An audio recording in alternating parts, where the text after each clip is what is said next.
leave it at the Mevo, I guess. We're going to have to use the Mevo for microphone. There we go. So people might not be able to hear the music.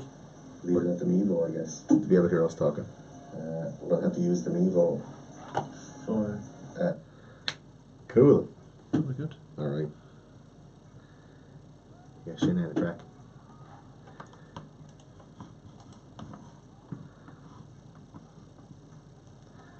Don't know why I can't get it to come out of the desk. But look. It is what it is.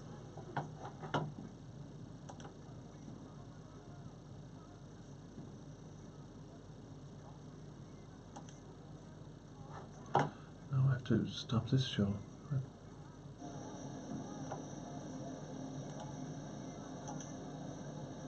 Now I have to stop this show.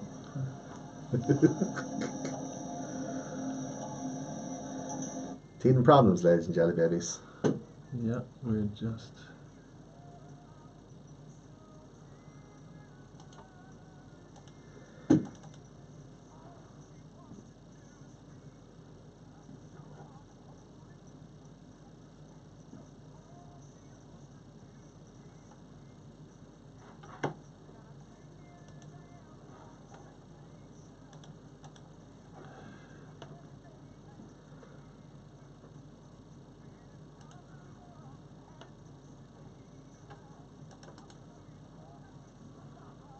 I'm actually not sure. Just...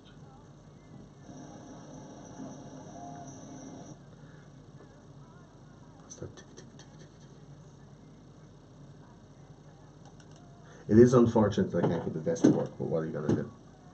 What are you going to do? We can't do nothing. What are you going to do? No.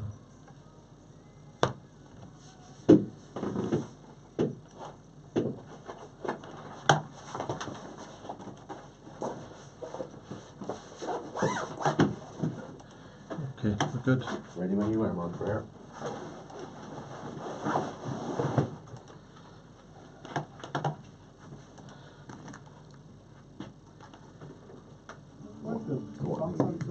With show host Ronan. This show is sponsored by Michael Carr and Daughters. Years. Local to local on BCRFM.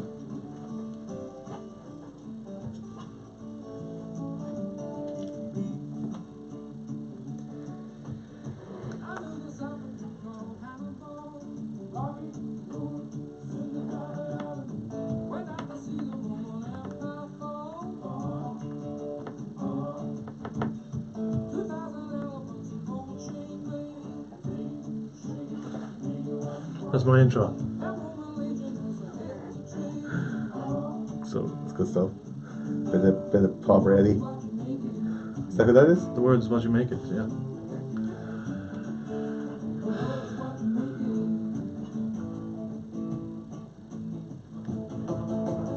We're live now, yeah, for the last 5 minutes. I didn't realise. That's what you said. They were like that. We're streaming on this thing. Well, hello to everybody out there.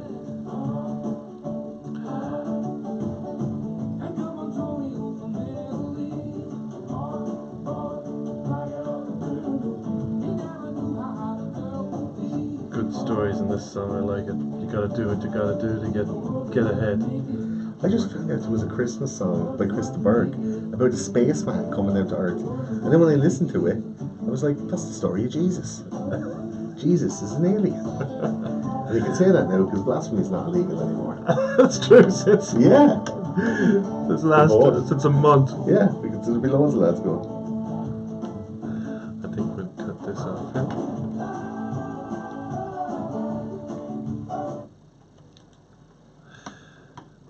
So we say hello. We are live from BCRFM, and just check my sounds.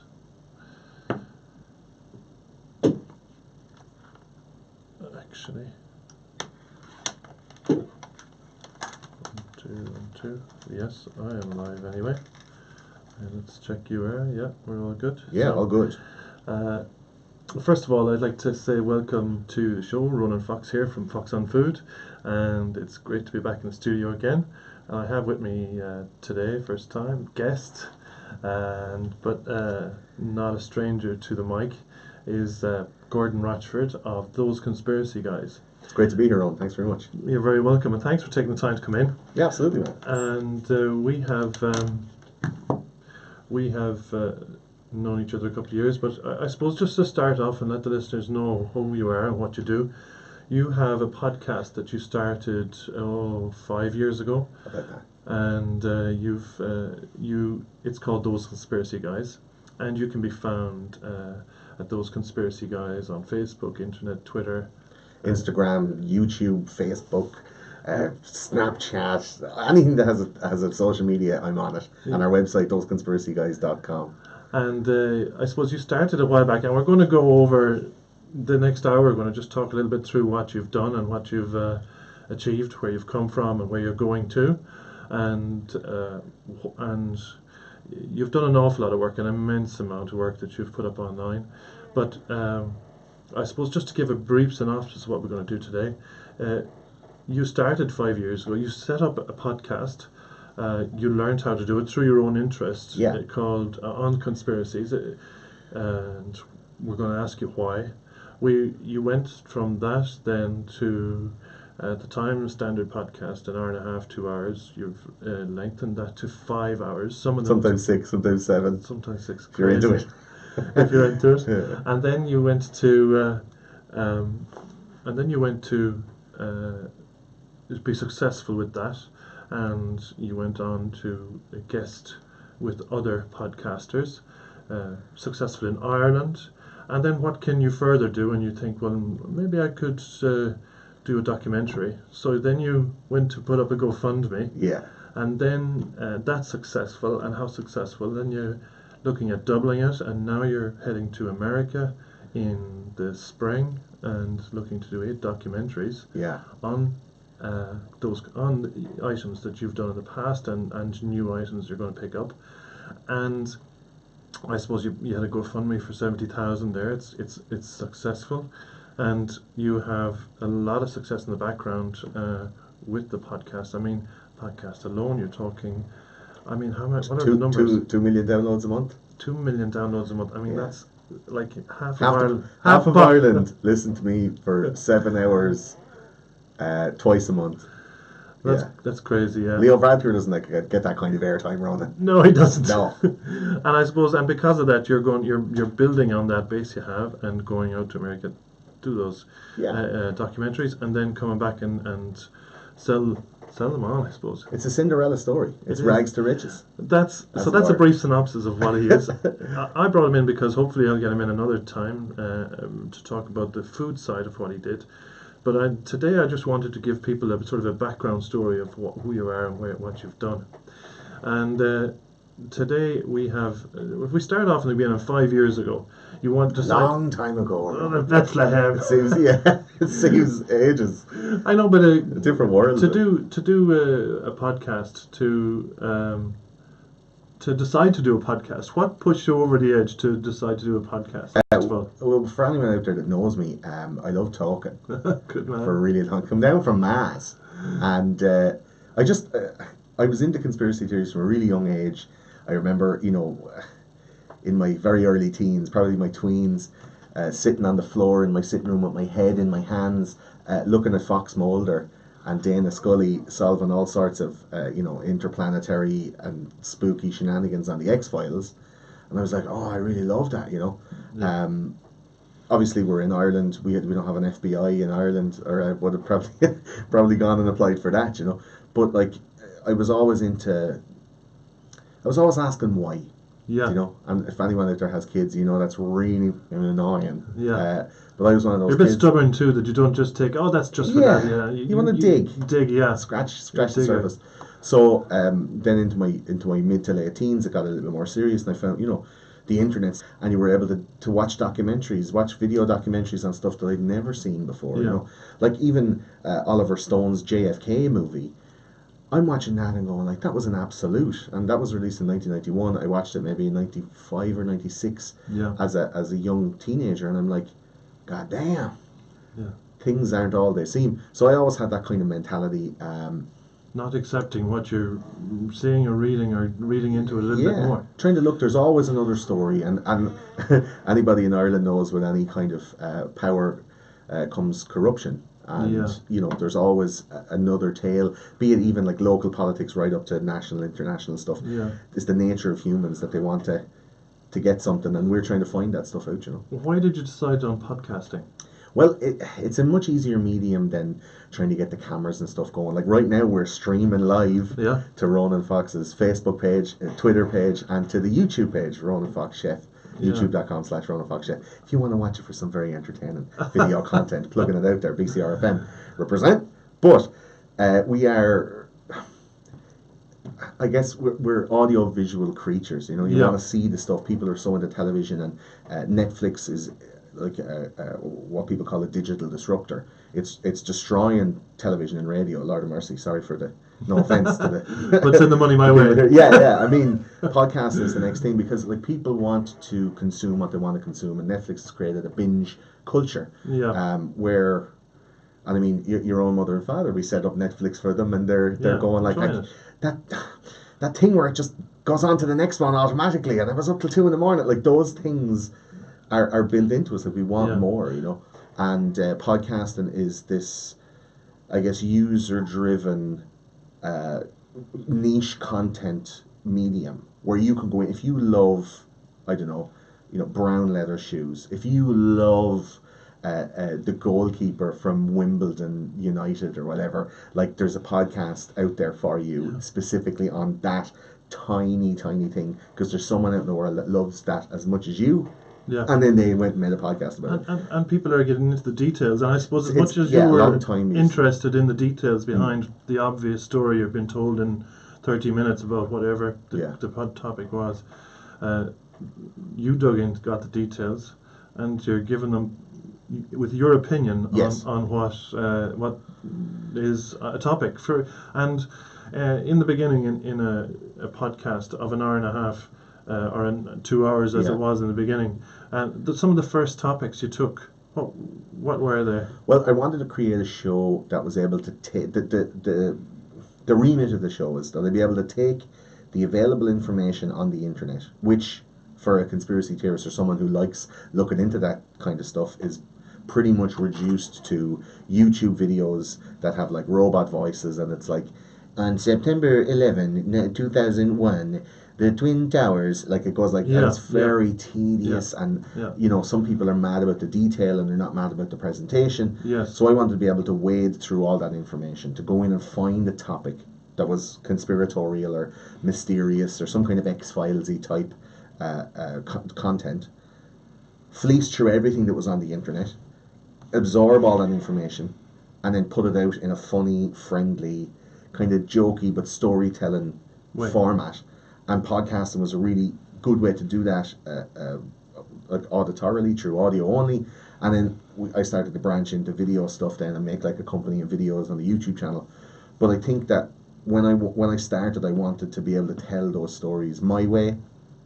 Being a storyteller, I want to throw a few jokes in. And most of the time, I know we're not going to get into any of them now, but most of the time, these secretive, Kabbalistic, conspiratorial topics can get very dark, and like some Magdalene laundry stuff, like it gets very nobody really wants to talk about it, but they still want to know the information. So we're able to get that into people's heads with a spoonful of sugar, like a little joke that goes along with the dark information, and people seem to have massively responded to it. So some of the first episodes we did, to answer your question, would be 9/11, the disappearance of Madeleine McCann. We talked about Ouija boards. We talked about the assassination of JFK. We even did one on the real story behind Santa Claus and who Santa was. He was the bishop of a Turkish city, St. Nicholas of Myra. Right. And very weird. We'll talk about it later maybe, but really weird story. And you go in and find out that every single culture has a version of Santa Claus. Like in Finland, he has a man that comes and steals your children and eats their feet. like we're so weird and odd, but it's just like swimming through the information. mire of the Yeah. internet to try and pull out very interesting and weird little topics, and people love to listen to it. You know, and most of our audience are American, and they listen while in work, so they're like punching numbers into a keyboard, you know, from a sheet of paper, data entry, and they just have the headphones on with my show for their 8 hours of work, and I'm just like getting emails going like, "Wow, man, you know, you helped me get through the day," you know. Yeah, yeah. And I suppose your goal probably in the beginning was to get through the information to put out a story, Yeah, and you're learning in the process to make the podcast. to Yeah, make the podcast, and then you go on to pick bigger topics. I think the topics that we picked at the start were just as big. It's just that I didn't have the production knowledge. I didn't have the market research to Yeah. know that people want more. And as the seasons went along, so I did them in seasons of 14 episodes. Okay. So, like, I started producing the show, and this is a big problem. Anyone out there that's listening to podcasts, you'd probably know that, like, sometimes people start a podcast and they're like, I'll just start this and I'll just see how it goes. Yeah.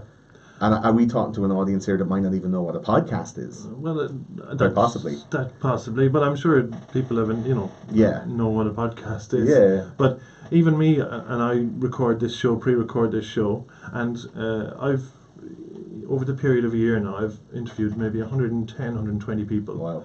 So it takes me a half an hour, 40 minutes to get to somebody to interview them. Yeah. It takes a half an hour to go through what we're going to talk about, to say hello, how are you? My name is Ronan, and this is what we're going to do. And then you do The kissing and cuddling part. yeah, warming up. Yes. And then you're only recording for I only record for 2, 3, 4, 5 minutes. Yeah. Because just the way we started, it's just it's only that amount per person. But to do that 3, 4, 5 minutes can take 10, 15, 20 minutes. And then It's exponential. and then you come home, it's half an hour to get home, and then you have to edit it when you get home, and then you bring it in to put it up. So the time that goes into an hour for me is a lot. Yeah. How much goes into It's about a podcast for you? It's about a ratio of 4 to 1. Okay, so you're Maybe putting in 5 hours. Maybe a bit more. Yeah, about 5 hours for each hour. All right, So okay. the research for some of them took 30, 40, 50 hours. It depends. Like sometimes we did an episode on Martin Luther King Jr. Right. You had to read his biography. You had to read the biographies, the autobiographies there, like to find out that information, to be able to pull stuff out. Basically, I think now the show is like a verbal thesis Right. on a topic. Yeah. So I write about And that's why people like it. I think so. Yeah. It goes right down deep. I take about 10,000 words in You're notes. not hiding where you're getting the info from. Exactly. Yeah, it's all out on the internet. Like anyone can go and find the stuff that I find. Yeah. It's just if you have the wherewithal and the tenacity to dig down deep and get it. It's all out there. I'm not getting it from any secret sources. There's no, whistleblowers calling me up giving me info. It's all out there. Yeah. I just put it together into a story, and then there's a bunch of comedians and actors and funny people, including your sister. Who comes onto the show, and we all sit around. There's 3 of us sit around in the round and have like a conversational storytelling kind of experience where we're like, did you know that this? And oh my god, well I found out that this thing is like, oh my god, really? And we talk, or some particular nuance of the story would be like decompressed and discussed amongst us all. If we take a story, for example, like one that's blown up recently, and is blowing up, or I suppose is Monsanto. Yeah. And it's going to get bigger over here. It really hasn't been taken over here as much, and it's. Well, it's not as big. It's not as prominent of a brand name here, even though their products are a day-to-day usage of ivory. If you get into some of the learnings you've had on that, and the shows, the feedback, what sort of feedback have you? First of all, maybe tell a little bit about the story of Monsanto and what's happened, and then just the feedback you've had on it. Yeah, and how did that show go for you? When I'm choosing these episodes, like I said, they're done in seasons, so there's like 14 episodes per season, and I tend to have an arc in each one. So like the first season was kind of like mysteries and assassinations, and then the second one was like the occult and like magic and stuff like that. Right. The third one was health and well-being, so I did an episode on marijuana. I did an episode on psychedelics and consciousness, and we did an episode on Monsanto. And in this upcoming season, I have 2 more on anti-vaccination and autism and the effect, the conspiracy around that, and people talk about that. And then we also have one on food and health coming up in the documentary series from the US, where we'll talk to people about how food is produced, how diets have changed. But with Monsanto particularly, to go into the history of where that company comes from, like they started off as a subsidiary of FC Bayern or FG Bayern, which was a German company created in the 20s by like a certain German chancellor Yes. who rose to prominence between 1939 and 1945. Yes. And that company split off into what we know now as Bayer and Monsanto and a few other subsidiaries. So when you hear last year that like Monsanto got split in half and half of it got resorbed back into Bayer and then the other half was put out of business, we found out in our 2016 episode that there are hundreds of cancer lawsuits against Monsanto because of a substance called PCB. This is all off the top of the head now. I've no notes, so I'm trying to remember all this without without bringing litigation down on BCRFM. So there's this stuff called PCB, and that's a chemical. It's an electroreactive chemical that sits in the little Tesla boxes up on every electricity pole, right? And it was all made from 1940 up to 1960 odd, and they were on every pole in America. So when the electricity would hit it, it was like a decondenser for high voltage electricity, right? Yeah. But the stuff that was inside of that, like a battery, when you leave it in a remote control for too long, starts to leak out. Yeah. Right? And that leaking chemical started going down and into the water table. And there's a town called Paget, Illinois, that is absolutely riddled. It's the highest concentration of this PCB, and there's people there with like crazy cancers, like stuff they'd never seen before. Because the water is absolutely polluted. Like that's just one element.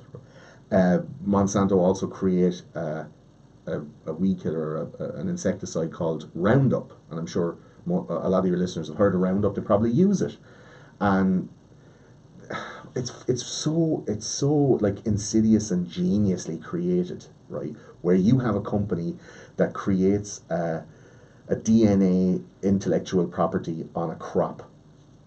And then they create an insecticide that works directly with that crop. So when you spray the insecticide on it, the crop is genetically engineered not to wither from the insecticide, but just kill the insects. Right. But not only that, they've genetically engineered this plant so that when an insect comes and eats a small bit of it, they've changed the DNA so it's not like normal corn, let's say. The little insect that come along and eat it, and then it gets a jippy tummy and it does diarrhea forever and dies. Like they've genetically engineered the plant to do that. And all of these other different genetic modifications, people talk about GM foods and it's wrecking our system, and they're growing all this corn and then turning all that corn into high fructose corn syrup, and then that's all going into our foods, and we don't really know, and it's poisonous. But not only the food is doing that, the Roundup is doing that too. So they're spraying Roundup, and because it doesn't wither the plants, they're like, it's grand. And recently there's been a landmark case for I think it has been settled now for $148 million. It was somewhere up in the 260s, and they've litigated it down. Where there's I apologize, I don't know the man's name now. There was a man in America who sued Monsanto because he was using Roundup. He was a custodian and he was taking care of the grounds of a college, I think it was. And he was spraying this stuff the whole time and breathing it in, obviously not, with his mask and whatever, but it wasn't enough protection. And he ended up getting like mad cancer. And he's like, well, this is a direct result of spraying this Roundup so much. And they never gave us any warnings. And Monsanto were like, okay, here's a couple of million, like, go away. Like, don't be. And it turned into this huge, like, global story where this guy is sued. And it was the first successful litigation against Monsanto where they had to pay out this money. So there's a precedent been set now. And loads of these other cases are going to be settled of people who are really, really sick because of it. And then you think, how can that be allowed to happen? With a company that big, that has such a big, massive reach. Like, I don't know if many people know, but Monsanto particularly were the company that developed under what was called Project Rainbow, run by the OSS or the CIA in the Vietnam War. So you've heard of Agent Orange? Yeah. So Agent Orange is a defoliant that they sprayed all over Vietnam that was like burning the skin off children, as well as taking the leaves out of the trees. Monsanto made that along with a load of other different agent this color, agent that color, and they all did different things. Some of them like poisoned the water, some of them made the soil impossible to grow plants in, some of them were a defoliant.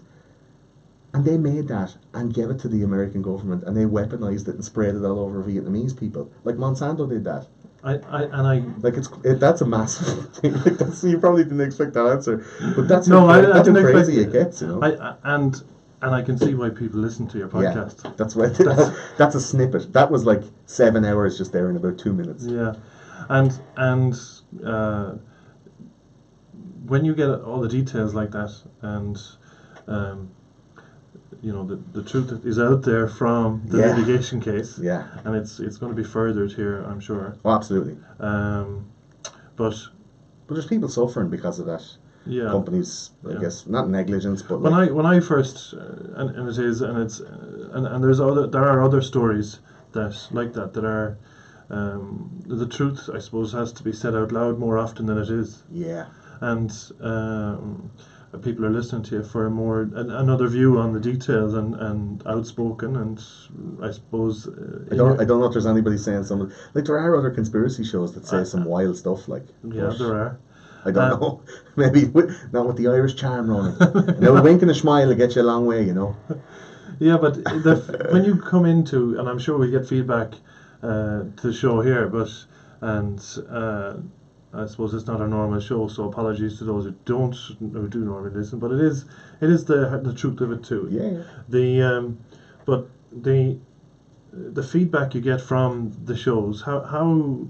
Like with 2 million people listening, your social media must be nuts.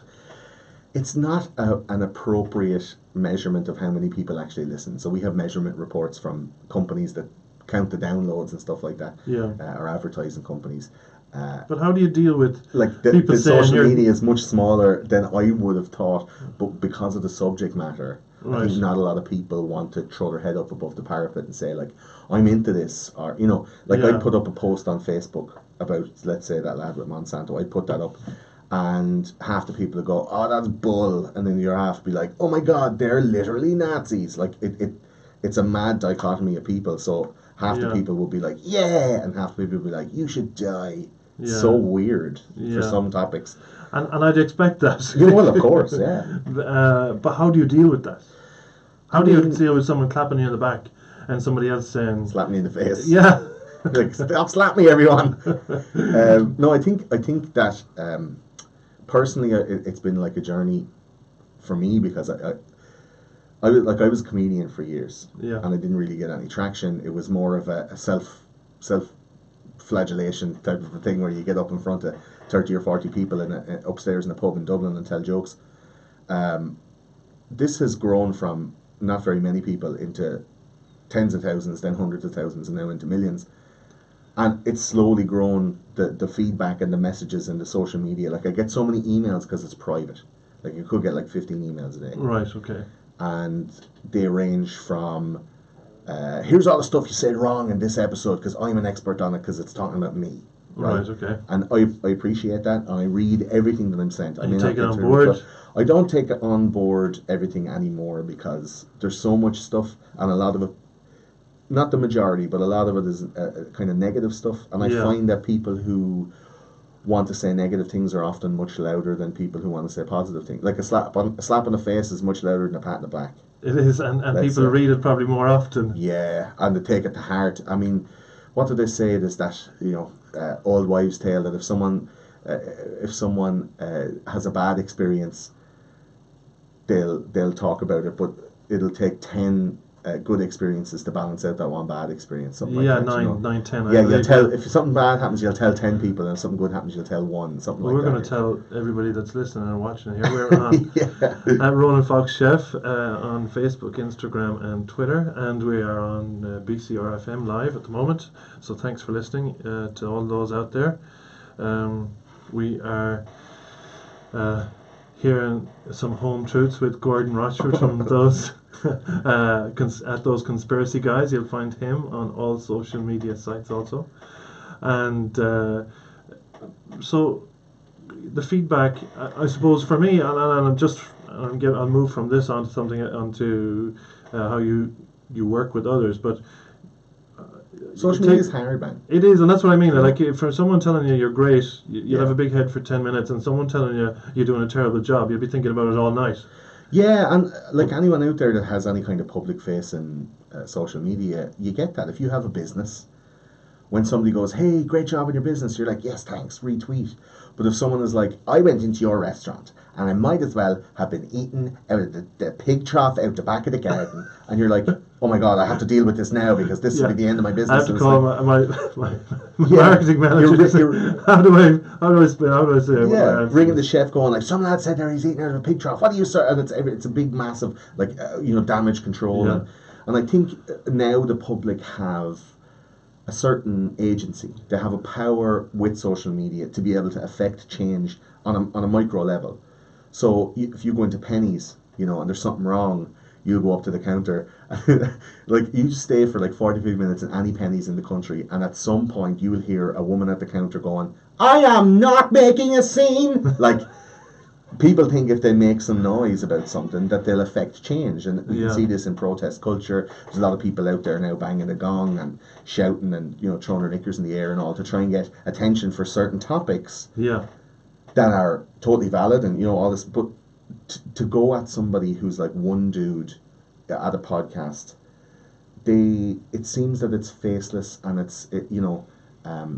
there's no real people behind it, and they're just going, "I hate you, you should die," and it's like, dude, I'm a real person, like, that there's somebody else on the other side of this. Yeah. And it's from like, I I've tried to think about it over the last little while, getting these bad messages. I have the responsibility and the I guess the backlash at the level of somebody who would be quote unquote famous. Like, I don't think of myself as famous, but I get the same amount of crap as somebody who would be, a millionaire. Yeah. But I don't get the money that they get. Do you know what I mean? Like, there's the same amount of people are to be able to ignore it. yeah, the same amount of people are tweeting, other famous podcasters or comedians or actors or whatever, and saying like, tweeting Ryan Tuberty. Like, how many horrible tweets does Ryan Tuberty get every day? But I'm not on his money. No. Do you know? I'd put up with it if I was. And in talking about money and the organisation of it, I suppose, when you started to be successful, how did it start to be? And I'm not asking you what's your wage, but how did it start to be successful for you?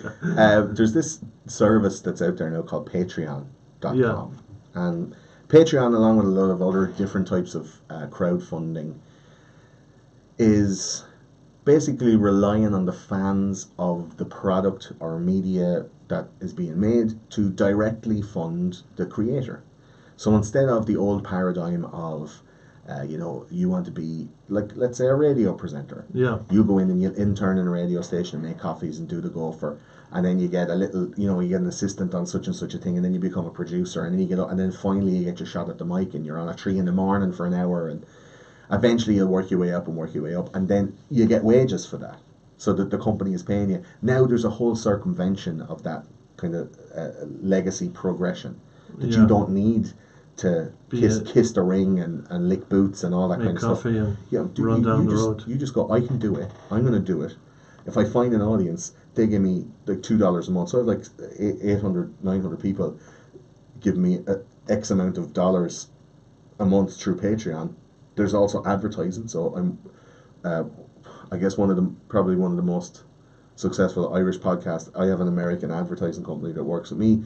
And that's very rare, because not a lot of Irish podcasts have a big enough American audience to be able to to get ads that will go to an American audience. What percentage of your podcast would be American? At the moment, it's around 65%, and then another maybe 25% is UK. It's around 6 or 7% is Irish, right? But it's not a lot. And I'm maybe in the top 200 in the Irish charts like all the time. Right. I occasionally get to number 1 or 2. Yeah. Anytime I appear on, on national radio or TV, like I've been on TV and national radio a few times, and every time I go on, it shoots up to number 1 because it's by subscribers. But most of the time I'm in the top 200. But I'm also in the top 200 in the American charts and in the UK charts. Yeah. So like so for, that's for sort of monetization, it's you're being supported, crowdfunded, right? Okay. and that's a lot of people are doing that, and it's coming from a YouTube model. So YouTube, you put up a video, yeah, and for every 1,000 views, you get between $1 and $2. right. So people get 1,000,000 views, you get $2,000 or whatever, right? Okay. So that's the goal for them, was to get the ad revenue, and then it became sponsorship. So companies are now finding that they're getting a much bigger yield for their money. So they're paying big radio stations today, FM, 2FM, all this 96 and all this stuff. They're paying them a big ball of money to get a certain percentage. But there's loads of companies that work online. They don't have like a shop premises. They can sell worldwide. There's like services and products that don't need a geographical location. So No. if you were a local Ballina radio station and you're a local Ballina business, it makes sense to advertise on the local station. But if you're a global audience and you have a global product, why not go to a podcaster where you can get ads for much cheaper and get the effectiveness of that advertising is much more than if you had it on, say, a To a national specific radio audience, station. yeah. Yeah, and that's how it's going. So there's a few different ways to monetize it. And then for the America trip, then we did a GoFundMe to get a chunk of money all at once instead of subscriptions, so we could go. So talk to me about America. So that's like, Well, that's a big project. we were supposed to play music. I don't think we're going to get to play any, but we might get a tune. we might get a tune in. But You and me will sing something. but I suppose, well, let's play a tune, because Let's do that. because and this one I picked out for you, Heading Away, and let me just get it up here. It's all about America. It's all about America, heading to America, and I hope to head in the new year. We make some documentaries and live the dream, you know.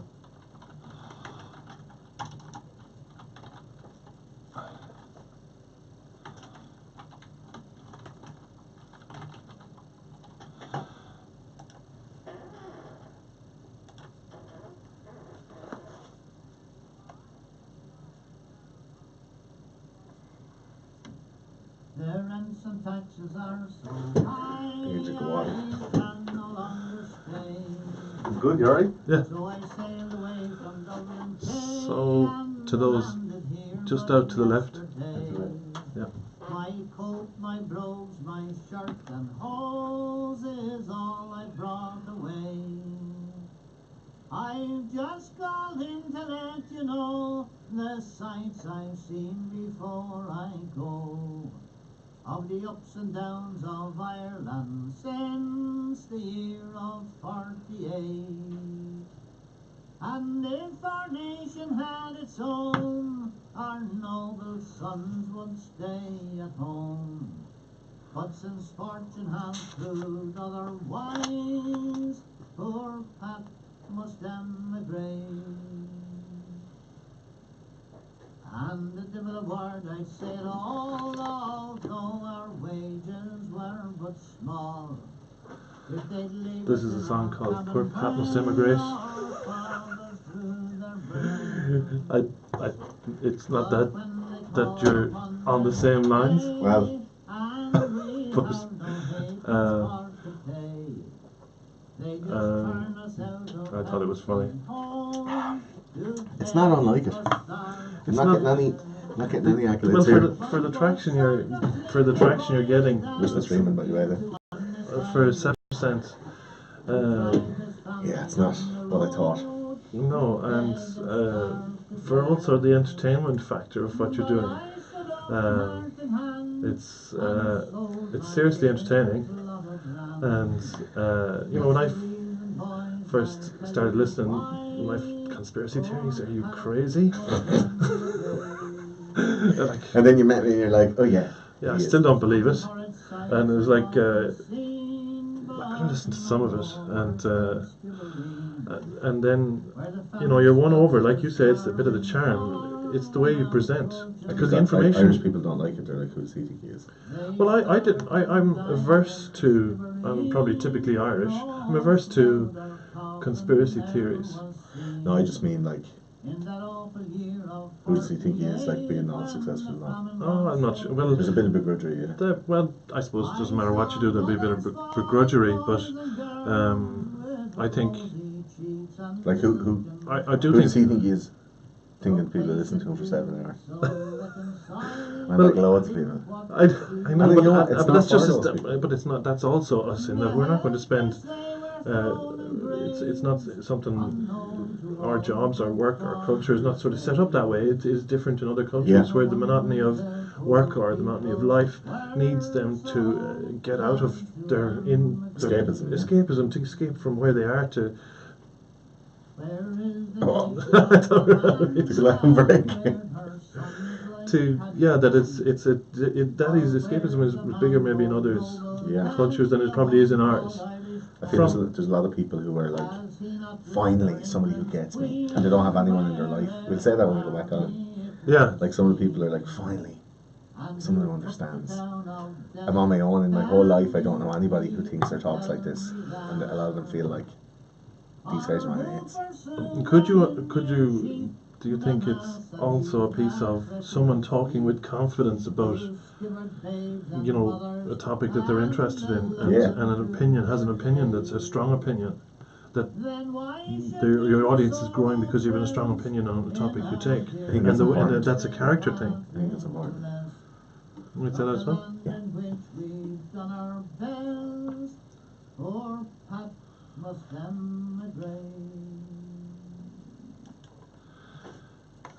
No, we're going to cut Pat short there for a minute. Sorry, Pat. But poor Pat, it's Gordo. You're not emigrating, but you're going away. You're he went to make a podcast, and he never came back again. Yeah, because he was getting millions. Yeah, hopefully so. Fingers crossed. So listen, I suppose one of the things I was saying I was going to go into is what you're going to do. Yeah. But firstly is why people listen to you, and like you said, I think it's a strong character going through the details of a topic you take on, giving a strong opinion on it, and it's also a little bit, I think, of escapism, as in people are have the time or the space or want to listen to your podcast of 5, 6, 7 hours. Yeah, I was just like, a lot of American people are in those jobs where they're, they could be driving a truck. Get a lot of truck drivers. They're like, yeah, I drove 9 hours today, man. I listened to your episode. It was great. It was amazing. Kept me company the whole way. And they're like, that's cool, man. Like that I can keep those people company. Or somebody's at home. I got a few tear jerkers like along the way. Somebody's like, oh, I just got over like a massive like liver transplant and I'm not allowed to move for 4 months. So I've just been listening to your shows like back to back here in the hospital bed for months, and you've made the time fly by, and it's really good. And I'm all like, yeah, sound. Sorry that you nearly died. It's weird. And then sometimes I get emails from people going like, finally, somebody gets me. All my friends think I'm crazy. Can you send me a picture of yourself? I'm like, no, it doesn't go like that. But a lot of people feel, when they're thinking and talking about stuff like that, they watch the news, they see the madness of Donald Trump.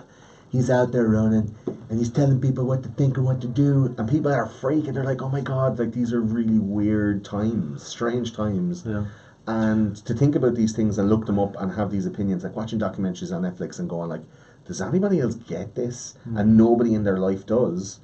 So I feel a lot of the times people think that I'm their mate, like, and the lads on the other lads. You're talking to them directly. Talking to them directly in their ear, and they spend a lot of time, and I'm quite personal as well. I tell a lot of personal stories. I put a lot of myself into the show, and it's my character, unabashed and that's selling it. Like, I am more myself on the show than ever. Like, and when you're going over now in spring. Or early in the year. What is the plan? What are you going to do over there? That's the $1 million question. I mean, the plan from the very start, from like a year ago. So when I started the podcast first, I started like, I didn't know how to do a podcast.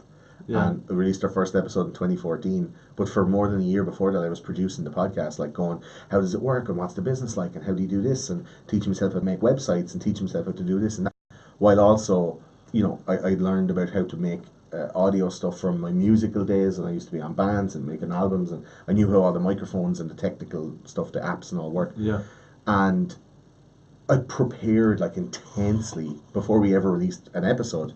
But as soon as we released one, we were like, pew, like straight into the new and noteworthy, straight into the charts, and it was like a success almost from the start, So for America, I put that same amount of fastidiousness into the preparation and gone like, look, this is going to be serious. There's a good bang of money going into it from the crowd. They want me to succeed.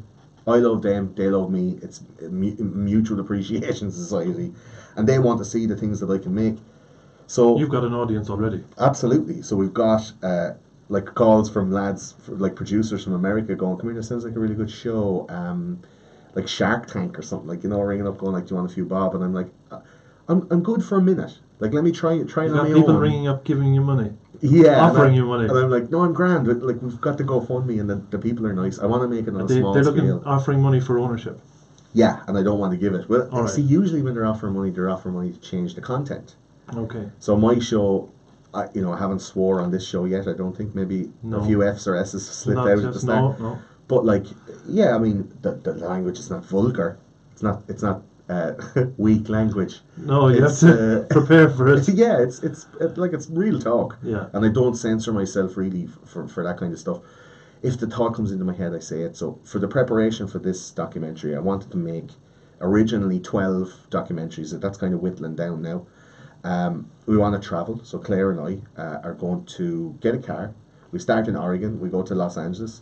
We work our way across the southern border, up the east coast, back through the Midwest, through the Northwest, like Idaho and Utah and Oregon, Washington, and then back down into California, and then come home. It was supposed to be a year, then I went down to 9 months, and now it's around about 6 months, and that's because of like production costs, but also like the amount of people that are willing to be involved with it at the Right. level that I need them to be, and then of course producing the podcast. And I spent the whole summer recording season 7, so I spent 4 months recording a year's worth of podcasts, so that I could have them all ready to go. So when I'm on the They're road, going to continue when you're down to this Yeah. one every 2 weeks while you're on the road. it's one every week, every Monday. Every Monday. Yeah, Okay. for 45 weeks. So from like 3 weeks ago, I started that release schedule. We recorded they're since on the start of Health June. They're on everything really. Like there's a load of episodes coming up. Like I just released one on the Ku Klux Klan, which is a very weird history lesson, probably quite pertinent nowadays. There's one on anti-vaccination. There's one Nixon's war on drugs. There's one about cannibalism. Right. Fox on food. We could try that. I think you that one a miss. The maybe. forbidden meat, Ronan. No, It tastes just like pork. Apparently. Really? Yeah. Apparently. Yummy. Stop. An El Gordo belly on a bed of black pudding. But it just seems like the project has gotten smaller. The original funding was for 75,000 on the GoFundMe. Right. It's around about just under half that. Yeah. So it was originally 12 months, and now we're going to do 6 months and 6 episodes. And if the potential that these producers comes to fruition, Yeah. they're willing to put in a second season or a third season, so we can go back and do those ones that we've missed. Some of the topics are going to be gun control, so we're going to go down to the lads in Texas, shooting guns and trying to have a look. Are you going to be shooting guns? I absolutely am. What I are you can't gonna, wait. What are you going to be shooting? Everything, anything they'll give me. With a cowboy hat on and some of Will those you be allowed? leather pants. Will Oh you? yeah, I'm sure. You go into a shooting range, you pass a small exam. I know I'm not bad of eyesight, but I'm sure I can All right. Okay. So. see some. So, but it's talking about the Second Amendment and America's gun culture. Yeah. And talking about young lads getting guns and going into schools and killing people. Why is that? Is Yeah. it because guns, or is it because mental health and these young lads are in dire straits and they think that Recently, this the is lad came out and he recorded himself saying, "I can do this," and you're going to be all saying, "Why did you do this?" Yeah. There's no deep depth to it. It's just because I can. yeah. It's just a power trip sometimes. It's Yeah. a lot of people are blaming guns for this and that, and then legislation around guns, and there's an awful lot of like deep societal and cultural connections with America and guns. If anyone's ever watched Bowling for Columbine, which is the Michael Moore documentary, like a lot of people vilify them. A lot of people will die before they give up their guns, and I want to go and find out what's the crack, America. There's also going to be one on religion, so we're going to visit some fundamentalist religious orders. Some people like the Mormons, they're out in Utah and with a load of wives, living on a plantation like it's And where are you going to 1880. stay? All over, everywhere. But hopefully, I mean, the fella has 9 wives. He surely has a spare bed, We're going to be visiting the Pennsylvania Dutch, so the Amish. Right. We're going to be visiting people who are part of the Baha'i religion. Have you ever heard of that? It's No. the third most popular religion in America. Check Really? it out. Yeah, it's B'(AHAI). Amazing. It's all like, Kabbalah type, everybody loves everybody, and it's all good, just do right, and real kind of esoteric religion.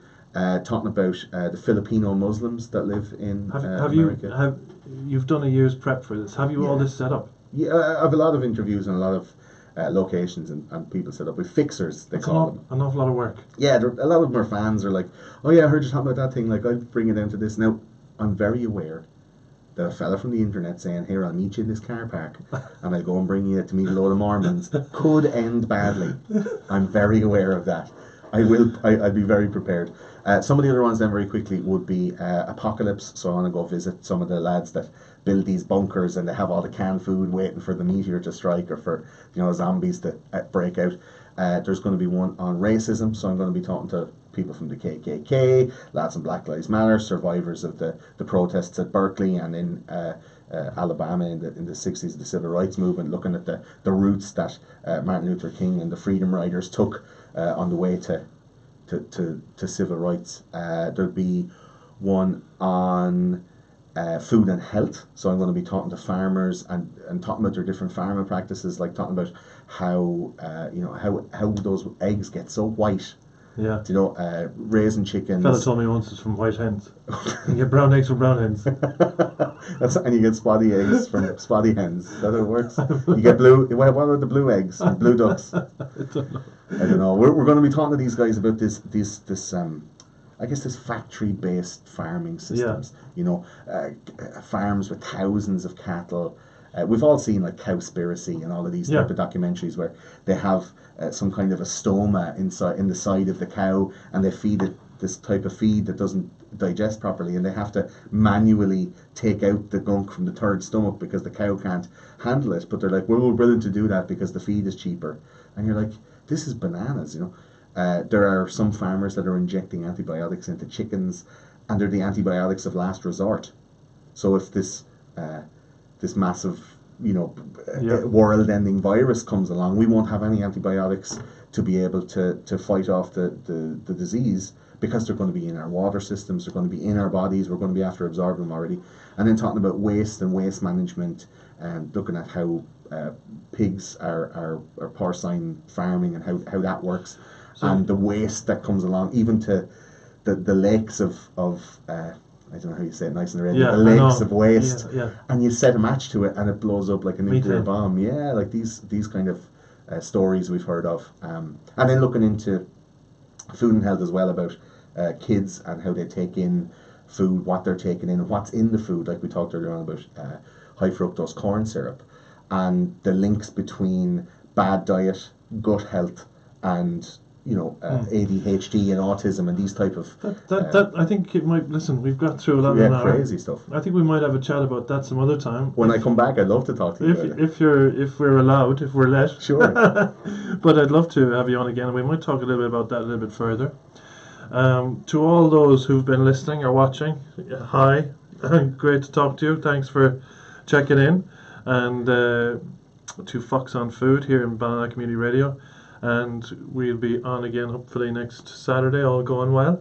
And thanks Gordon Rochford from those conspiracy guys for coming in to talk to me. And if anyone wants to know more about that documentary project, they can go to gofundme.com/TCGTV and look at all the different episodes and all the different stuff that's on there, and anything to do with the podcast, any of the episodes. And there's loads of articles and loads of extra video content as well, like the world of stuff, on thoseconspiracyguys.com if you're into it.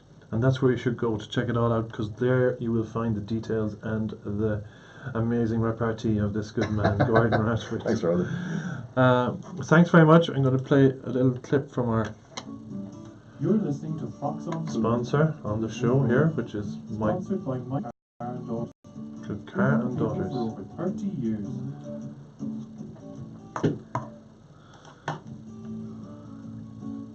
So that's it. We're Welcome to Fox on Food with show host Ronan. You out? Yeah. Is that it? Yeah. Sponsored by Michael Carr and So we might have a minute or two to fill, but I think we're local to local on BCRFM. We're about to go on in the next one, is it? Let's go on to the next one, yeah. The news or something, is it? No, there's pre-record on 5 to 7. Okay. 2 hour special. So you're going to be on time. The other ones are all Yeah. out of sync. Yeah. So I'll finish this up then. yeah. Say goodbye, everybody. Goodbye, everybody. Thanks Thanks very for much watching. for tuning in, and hope you enjoyed it. And talk to you again soon. We're going to try and make this a regular thing. Well, Let's see. We'll see what happens. Cheers.